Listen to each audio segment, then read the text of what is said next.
का जश्न सौहार्दपूर्ण तरीके से संपन्न हुआ। लाहौरी जान और दूदू कॉलोनी की मस्जिद में करीब 5000 लोग शामिल हुए।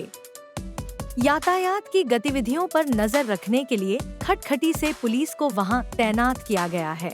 সমূহ বিশ্ববাসীৰ লগতে ৰাজ্যবাসীলৈ আমি পবিত্ৰ ঈদ উল ফিতৰৰ আন্তৰিক শুভেচ্ছা জ্ঞাপন কৰিছোঁ।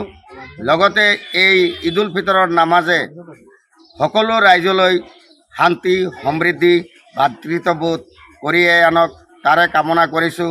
বিশেষকৈ কাৰ্বি আংলং জিলাৰ অসম নাগালেণ্ড সীমান্তৰ দুদু কলনীত আজি ঈদগাহ ময়দানত আমি ঈদৰ নামাজ শান্তিপূৰ্ণভাৱে আদায় কৰিছে।